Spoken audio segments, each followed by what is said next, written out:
Hello my dear friends, I am your educator Mohan Singhal और आपका हार्दिक स्वागत करता हूं आपके अपने YouTube channel MS Educare by Mohan Singhal में। आई होप मेरी वीडियोस आपको बहुत पसंद आ रही होंगी। अब हम बिल्कुल एक्सरसाइज 3 पॉइंट जो आपकी यूनिट 3 है उसके बिल्कुल लास्ट पे पहुंच चुके हैं। आज हम यूनिट 3 पॉइंट एक्सरसाइज 3.6 करेंगे, जो कि फर्स्ट पार्ट उसका हम पहले कर चुके थे। आज सेकेंड पार्ट करेंगे। आप सभी वीडियोस को देखिए और अपने सिलेबस को कंप्लीट कीजिए। क्लास 10th के लिए स्पेशल वीडियोस चल रही हैं, जहां पर हम उनके लिए डेली बेसिस पे वीडियोस प्रोवाइड करा रहे हैं ऑनलाइन प्लेटफॉर्म पर। एमएस एजुकेयर आपके साथ बना रहेगा हमेशा और आपके सिलेबस को कंप्लीट कराता रहेगा। तो वीडियोस को देखिए, देखते समय अपने सॉल्यूशंस को कीजिए। और यदि अभी तक आपने स्टडी स्टार्ट नहीं किया तो प्लीज स्टडी स्टार्ट करें, क्योंकि 3 मिनट आपकी ऑलमोस्ट निकल चुकी हैं, लेकिन आपको प्लेलिस्ट में आपको ये वीडियोस मिल जाएंगी, तो वहां से आप देखकर इन्हें कर सकते हैं हमारे चैनल पर जाकर। आज हम इसके सेकंड पार्ट को करने जा रहे हैं। सेकंड पार्ट आपका एक्सरसाइज 3.6 का, जिसमें क्वेश्चन नंबर 2 को करेंगे।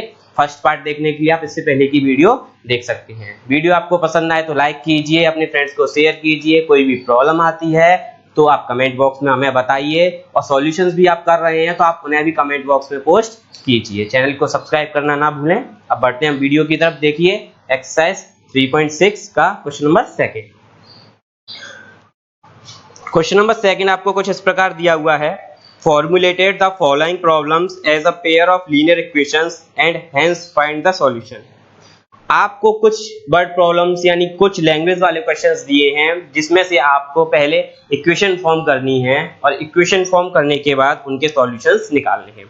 सॉल्यूशंस निकालने के लिए आपके पास इसमें 3 मेथड हैं: सब्स्टिट्यूशन मेथड, एलिमिनेशन मेथड और क्रॉस मल्टीप्लिकेशन मेथड। जिस भी मेथड का आप यूज करना चाहें कर सकते हैं, क्योंकि इसमें पर्टिकुलर किसी भी मेथड का नेम नहीं दिया है। पहले हम फर्स्ट क्वेश्चन इसका देखते हैं, उसकी हम इक्वेशन सेट करेंगे। इक्वेशन को सेटअप करने के बाद हम उसके सॉल्यूशंस को फाइंड करेंगे। आइए देखिए first question. Ritu can now downstream 20 kilometre in 2 hours. इसमें जो ऋतु हैं वो डाउन स्ट्रीम बेसिस पे चल रही हैं और 20 किलोमीटर उन्होंने 2 आवर्स में कवर किए हैं। 2 तरीके की चीजें होती हैं, एक डाउन स्ट्रीम होता है, एक अप स्ट्रीम होता है। जैसे मान लीजिए ये रिवर है। अब इस रिवर पे आप बोट या कुछ भी चीज चला रहे हैं, जो भी चीज आपकी चल रही है बोट टाइप से, तो इसमें जो है आपका, अगर आपकी रिवर इस डायरेक्शन में फ्लो कर रही है, आपकी रिवर जो है वो इस डायरेक्शन में फ्लो कर रही है, मतलब नदी का पानी इस दिशा में जा रहा है, और आप अपनी जो बोट है उसको भी इसी डायरेक्शन में ले जा रहे हैं, नदी भी आपकी इसी डायरेक्शन में जा रही है, आप बोट को भी इसी डायरेक्शन में ले जा रहे हैं, तो आप इसे कहेंगे डाउन स्ट्रीम। डाउन स्ट्रीम से मतलब है नदी की दिशा में, नदी की धारा की दिशा में, यानी in the direction of reverse flow, यानी जो रिवर फ्लो कर रही है उसकी डायरेक्शन में ही आप जा रहे हैं, तो डाउन स्ट्रीम कहेंगे। इस कंडीशन में होता क्या है, इस कंडीशन में जो इसकी स्पीड है, बोट की स्पीड और इसकी स्पीड है, ये दोनों ऐड हो जाती हैं। मान लो ये 4 किलोमीटर पर आवर की स्पीड से चल रही थी और ये 10 किलोमीटर पर आवर की स्पीड से फ्लो कर रही थी, सपोज कर लो, तो ये दोनों ऐड होके इसकी speed finally 14 kilometre per hour हो जाएगी। समझ रहे हैं मेरे कहने का मतलब? समझ रहे हैं ना कि अगर डाउन स्ट्रीम की बात हो रही है तो दोनों की स्पीड आप प्लस कर देंगे, और यदि अप स्ट्रीम की बात हो रही है तो अप स्ट्रीम का मतलब होता है उसकी उल्टी दिशा में, यानी उसकी अपोजिट डायरेक्शन में। मतलब कि रिवर तो आपकी अभी भी इसी डायरेक्शन में फ्लो कर रही है, लेकिन जो आप बोट को ला रहे हैं वो आप इस डायरेक्शन में ला रहे हैं, बोट को ला रहे हैं वो इस डायरेक्शन में ला रहे हैं। इसका मैं आपको एक एग्जांपल दूं सिंपल सा। जब आप बाइसिकलिंग करते हैं, साइकिल चला रहे होते हैं या कोई भी वाहन चला रहे होते हैं, तो साइकिल चलाते समय आप जो साइकिल चला रहे हैं वो इस दिशा में चला रहे हैं, और आपको जो हवा का धक्का लग रहा है, यानी आप जो हवा महसूस कर रहे हैं वो अगर इसी डायरेक्शन में महसूस कर रहे हैं ना, तो आप इस साइकिल को बहुत आराम से चलाते हैं। आप उसकी जो पैडलिंग होती है बहुत धीमी कर लेते हैं और आराम से हवा के मजे लेते हुए चलाते रहते हैं। आपको प्रेशर फील कहाँ होता है? हवा की डायरेक्शन में, जहां आप साइकिल को चला रहे होते हैं, यानी आपको पैडलिंग पर प्रेशर नहीं करना होता।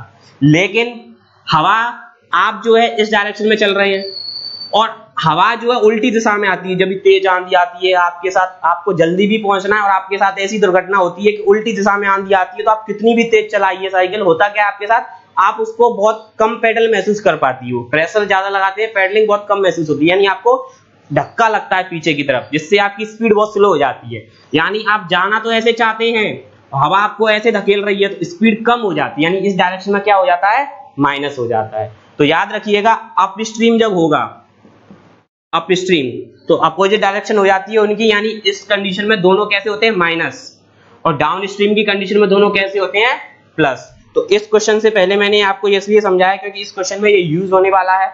इससे पहले भी आपको और क्लासेस में बताया गया होगा, लेकिन यदि मान लो ये कंसेप्ट आपका वीक था तो यहाँ क्लियर कर लीजिए। डाउन स्ट्रीम की बात हो तो वो ऐड हो जाएंगी और अप स्ट्रीम की बात हो तो माइनस हो जाएंगी, राइट। चलिए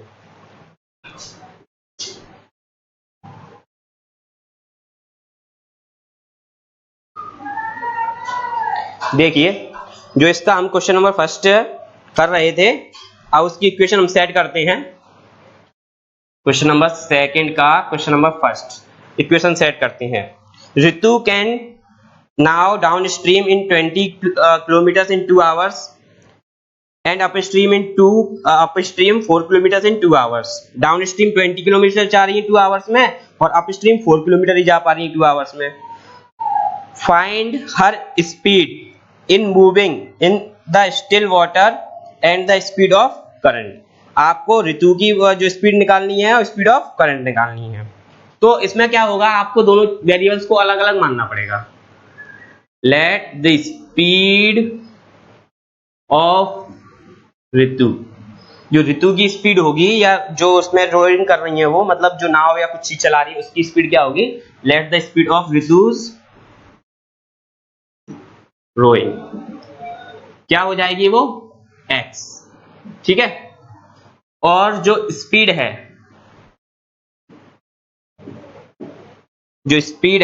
speed of current water, current मतलब धारा, धारा मतलब उसके बहने की दिशा। तो जो स्पीड ऑफ करंट है वो कितनी हो जाएगी, यहां से हम उसको y मान लेंगे, ठीक है।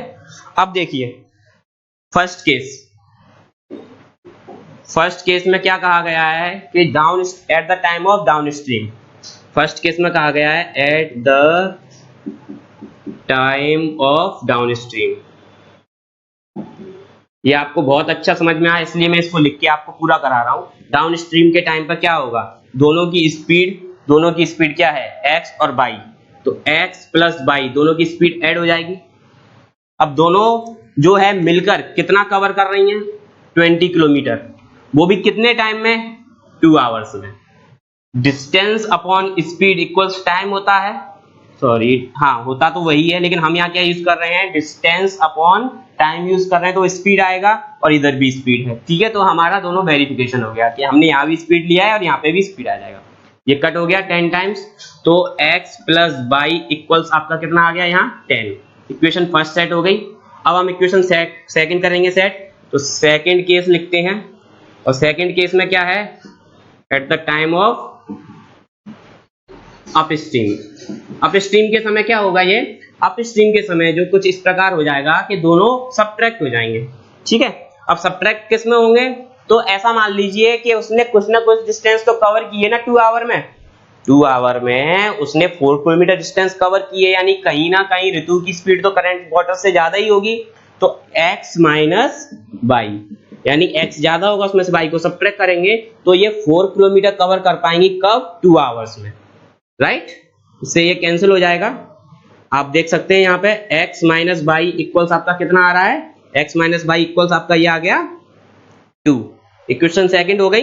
इससे आगे का हम नेक्स्ट स्लाइड पे कर लेंगे। यहां तक आप देख लीजिए, 2 इक्वेशन आपकी हो चुकी हैं, फर्स्ट एंड सेकंड। अब मैं यहां बताता हूं आपको। तो आपको इनको सॉल्व करना है, किसी भी एक मेथड से आप सॉल्व कर सकते हैं।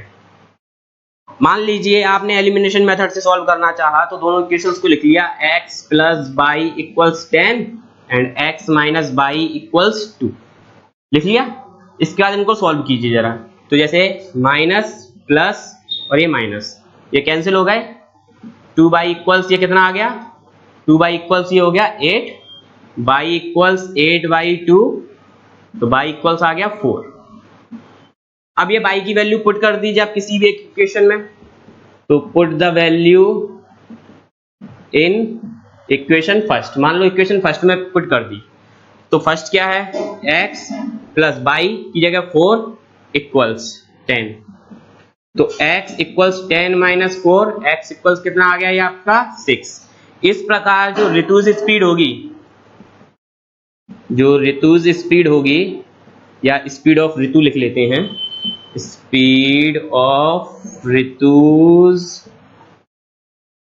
रोइंग, वो तो होगी आपकी कितनी, वो हो जाएगी आपकी 6 किलोमीटर पर आवर। और जो स्पीड ऑफ करंट होगी वो हो जाएगी 4 किलोमीटर पर आवर। इस प्रकार आप इसको कर सकते हैं। तो मैंने आपको क्या बताया, मैंने आपको ये बताया कि सबसे पहले आपने क्वेश्चन लिखा, क्वेश्चन जो देखा था उसमें से आपने सबसे पहले ऋतु की स्पीड, यानी ऋतु जो भी नाव चला रही है या बोटिंग कर रही है उसकी स्पीड, और फिर स्पीड ऑफ करंट वाटर की, ठीक है। तो वो आपने स्पीड देखी। अब दोनों को अलग अलग मान लिया। डाउन स्ट्रीम के टाइम पे मैं आपको समझा चुका हूं, दोनों ऐड हो जाती हैं, वो आपने इक्वेशन सेट कर ली। अप स्ट्रीम के टाइम पे दोनों सब्ट्रैक्ट हो जाती हैं, वो आपने इक्वेशन सेट कर ली। दोनों इक्वेशन को सॉर्ट आउट कर लिया, बाई की वैल्यू मिल गई। जब बाई की वैल्यू मिल गई तो आपने इक्वेशन फर्स्ट में पुट करके या सेकंड में भी कर सकते थे, एक्स की वैल्यू निकाल ली, और वो वैल्यू फाइंड करने के बाद आपने देखा दोनों की अलग अलग स्पीड आपको मिल चुकी है। तो इस प्रकार हमने ये क्वेश्चन नंबर सेकंड का फर्स्ट क्वेश्चन सॉल्व किया। आप इसे देख सकते हैं। अभी मैं इसका सेकंड क्वेश्चन आपको कराने जा रहा हूं, आप उसको भी देखिएगा। इसका आप एक बार स्क्रीनशॉट ले लीजिए, फिर इसका अगला क्वेश्चन मैं आपको कराऊंगा। अगला क्वेश्चन मैं आपको कराने वाला हूं अभी, लेकिन आप ध्यान रखिए कि जिस क्वेश्चन को भी मैं कराने जा रहा हूं तो उस क्वेश्चन को करते समय आप उसका सॉल्यूशन जरूर करें। सॉल्यूशन साथ में करोगे तो आपको बेनिफिट होगा। आप प्रैक्टिस ज्यादा से ज्यादा करोगे तो बोर्ड एग्जाम्स में करने आप ही को जाना है, ठीक है ना। देखिए नेक्स्ट क्वेश्चन।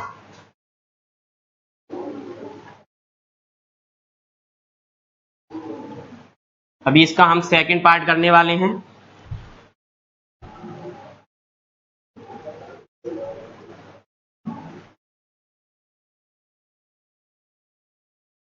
देखिए क्वेश्चन सेकंड का सेकंड पार्ट। क्वेश्चन सेकंड का सेकंड पार्ट कुछ इस प्रकार लिखा है, 2 women and 5 men can together finish a embroidery work in 4 days। यानी 2 women और 4 men एक साथ अगर एक किसी वर्क को फिनिश करें तो 4 days लगते हैं उन्हें। While 3 women and 6 men can finish it in 3 days। जबकि अगर 3 women हो और 6 men हो तो 3 days में उसको फिनिश कर सकते हैं। Find the taken time 1 woman alone finish the work and also taken 1 man alone। यानी आपको बताना है कि एक वुमेन कितने टाइम में उस पूरे वर्क को फिनिश कर सकती हैं और एक मैन अलग से उस पूरे को कितने टाइम में फिनिश कर सकते हैं, ये आपको उसमें बताना है। इसको बताने के लिए आप क्या करेंगे, आपको इसमें देखिए करना क्या है। पहले क्वेश्चन आपने अच्छे से पढ़ लिया। अब मान लीजिए कि वुमेन जो है एक्स टाइम में फिनिश कर रही हैं और जो मैन है उसको बाई टाइम में फिनिश कर रहे हैं। तो हमने ये लिखेंगे, लेट द वुमेन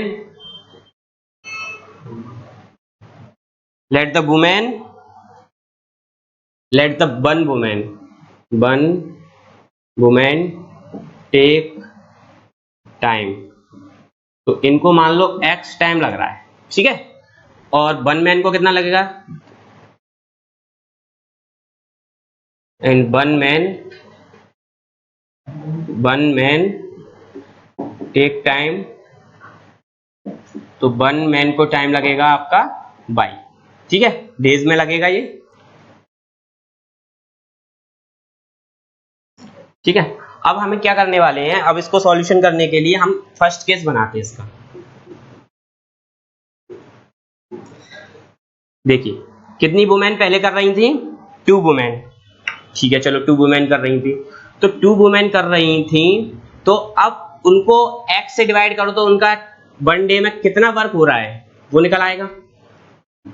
5 मैन कर रहे थे तो 5 मैन जो है 1 डे में कितना वर्क कर सकते हैं, तो उसके लिए y से डिवाइड कर दो। यानी इतना पार्ट तो वुमेन ने किया, इतना पार्ट मैन ने किया, तब जाकर ये कंप्लीट पार्ट हुआ 4 डेज वाला। तो इस तरीके से आपको इसको सेट करना है, यानी हमने इसको कंप्लीट पार्ट में डिवाइड कर लिया, ठीक है। अब इसको करने के लिए क्या होगा, इक्वेशन आपको सेट करनी पड़ेगी। जैसे याद हो आपको मैंने क्वेश्चन नंबर फर्स्ट कराया था, तो फर्स्ट के पार्ट में अपॉन में वेरिएबल आता था, मतलब न्यूमरेटर आपका जो डिनोमिनेटर था उसमें वेरिएबल आ रहे थे। तो उसको करने के लिए भी मैं बताऊंगा, पहले इसका सेकंड केस और बना लेते हैं हम, ठीक है। सेकंड केस के लिए हम क्या करने वाले हैं, अभी जो है 3 वुमेन दिए हैं तो 3/x कर देंगे, 6 मैन दिए हैं तो 6/y कर देंगे। क्यों किया ऐसा इसलिए किया कि 6 वुमेन का जो टाइम निकलेगा, मतलब जो पार्ट निकलेगा, x इसके दिन है और 3 वुमेन है तो इससे डिवाइड कर दीजिए। तो इसने कितना पार्ट किया, 0.5 पार्ट किया, 0.4 पार्ट किया, तो वो कितना पार्ट है वो हम निकाल लेंगे। 22 से इसमें डिवाइड देंगे तो इसका कितना पार्ट है वो हम निकाल लेंगे। उसके बाद हम इसको 1/, कितना टाइम लग रहा था इसको डेज का, इसको लग रहा था 3 डेज फिनिश करने में, वो हम निकाल लेंगे। ठीक है, अब ये चीज आपको दी है यहाँ पे। अब ये कुछ ऐसा वाला पोर्शन आ गया, अगर आपसे मैं कहूँ तो क्वेश्चन नंबर फर्स्ट जैसा, जहां पे आपको ऐसी इक्वेशन दी रहती थी उनको सॉल्व करना होता था। तो करने के लिए क्या करते हैं, इसमें और इसमें क्या कॉमन है, 1/x। तो मान लीजिए 1/x को मैंने मान लिया m, याद आ रहा है, और 1/y को मैंने मान लिया n। अब आपको अच्छे से याद आ गया होगा।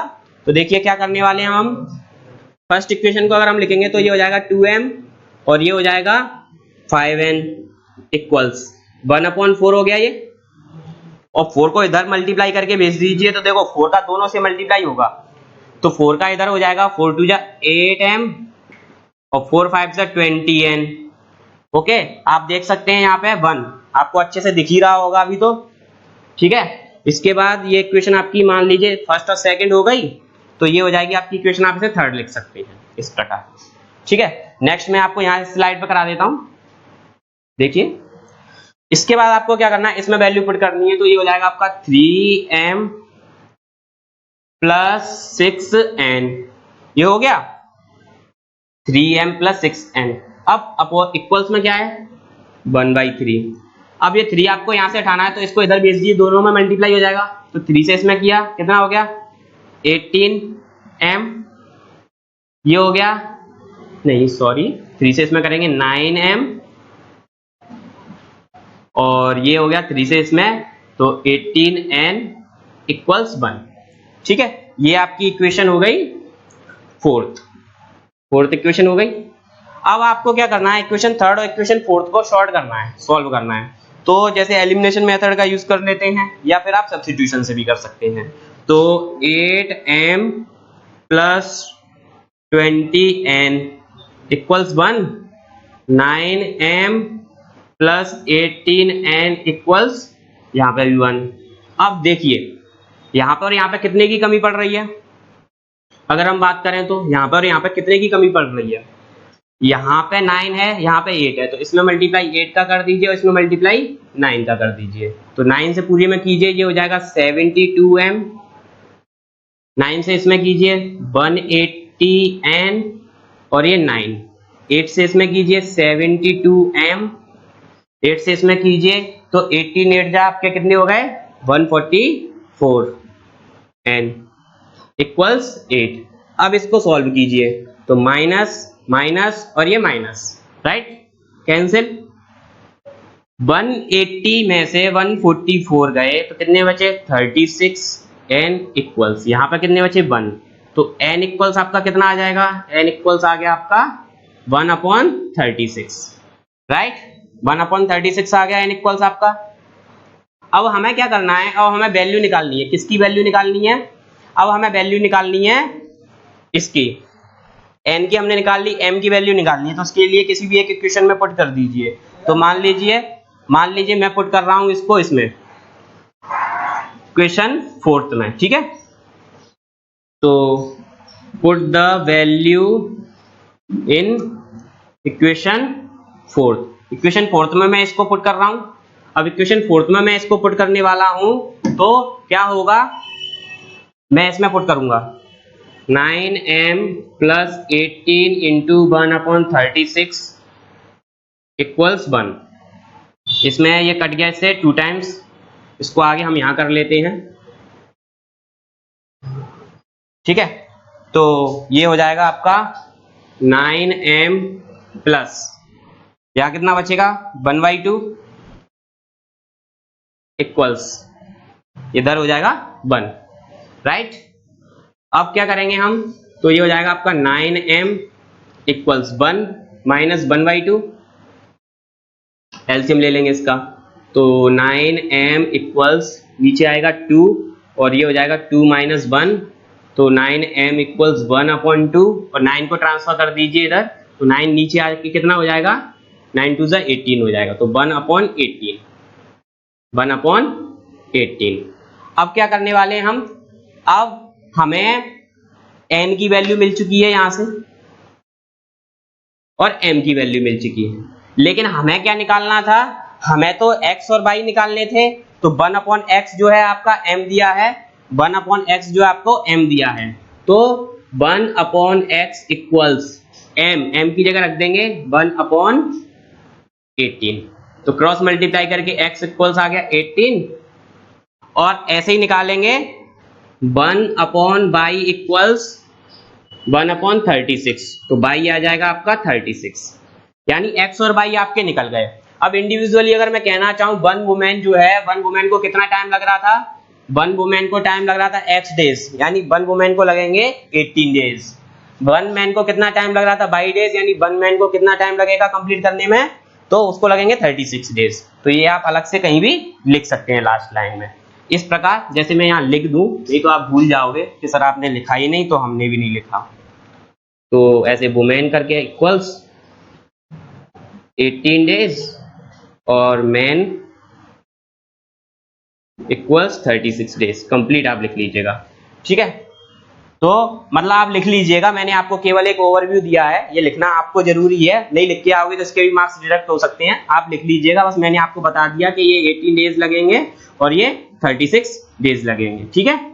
आप समझ जाइए, बस करना क्या है इसमें करना क्या है, आपको ये लिखकर इक्वेशन सेट करनी है। इक्वेशन कैसे सेट की मैं एक बार और आपको बताऊं, आप ये देख लीजिए कि 2 वुमेन थी और 5 मैन थे, तब तो इनको 4 डेज लग रहे थे, तो हमने इनको पूरा कंप्लीट पार्ट कितना कर पा रही है, 1 पार्ट करने में इतना इसका पार्ट है वुमेन का, इतना इसका मैन का पार्ट है, और 1 पार्ट कंप्लीट हो जाएगा। तो इस तरीके से हमने इक्वेशन सेट की। अब 1/x वाली कंडीशन जो याद आ रही हो आपको, कौन सी वाली, 3.6 के क्वेश्चन नंबर फर्स्ट वाली, तो उसमें ऐसे कुछ क्वेश्चंस थे, तो उस तरीके से हमने इसको सॉल्व किया। सॉल्व करने पे हमें वैल्यूज मिल गई, वो हमने पुट कर दी, तो हमें पता चल गया कि वुमेन को लगेंगे 18 डेज और मैन को लगेंगे 36 डेज। इस प्रकार ये क्वेश्चन आपको सॉल्व करना है। एक बार आप देखिए, स्क्रीनशॉट लीजिए इसका। अब इसके बाद जो इसका थर्ड पार्ट है वो मैं आपके लिए रख रहा हूं, केवल आपको मैं उस क्वेश्चन को पढ़ के बता रहा हूं, क्योंकि कुछ क्वेश्चंस तो आपको ही करने हैं। यदि क्वेश्चंस आपको सॉल्व नहीं करने हो, प्रैक्टिस आपको नहीं करनी हो, तो फिर एक टीचर आपको हेल्प के लिए लेके जाना पड़ेगा एग्जाम में सॉल्व करने के लिए, जो कि अलाउड नहीं होता। तो आप ही सॉल्व कीजिए। देखिए